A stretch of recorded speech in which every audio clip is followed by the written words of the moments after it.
Մեկ օր պահեցինք տավարի ֆարշը սառնարանում, հիմա կխառնենք մի հատ, տեսնենք ոնց է ստացվել, ահա, լավ ամրացել է, պնդացել է լավ, մի հատ լավ կխառնենք հիմա, իրա գույնը, իրա տեսքը շատ լավ ստացվել է, մի քիչ կխառնենք, թող թուլանա, հիմա մենք պատրաստի ֆարշը լցնում ենք շպրիցի մեջ, ահա, մեր շպրիցը, ամենանեղ գլխիկով ենք մենք անցկացնելու, կբացենք հիմա և ֆարշը կլցնենք։ Bas durma çoner can, bas durma çoner can, bas durma çoner can. Հիմա լցնում ենք ցանցերի վրա, այսինքն հերթականությամբ, բարակ, այսինքն։ Bas durma çoner can, bas durma çoner can, bas durma çoner can, bas durma çoner can, bas durma çoner can. Առաջինը։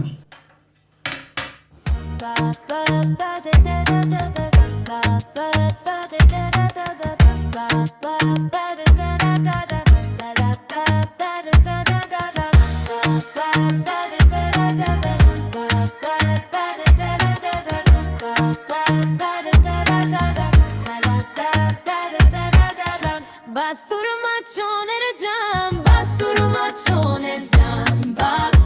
durma çoner can, bas durma çoner. Վերջին ֆարշն էլ ենք լցնում։ Durma çoner can, bas durma çoner can, bas durma çoner can, bas durma çoner can. 1 կիլոգրամից ստացանք 3 ցանց։ Տեղափոխում ենք չորանոցի մեջ։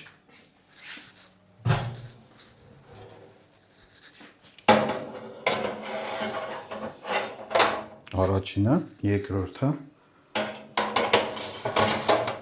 և երրորդը։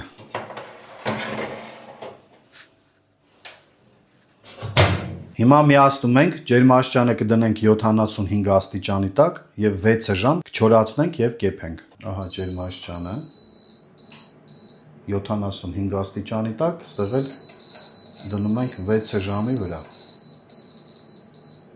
Կչորացնենք, կեփենք, հետո միասին կկտրենք արդեն։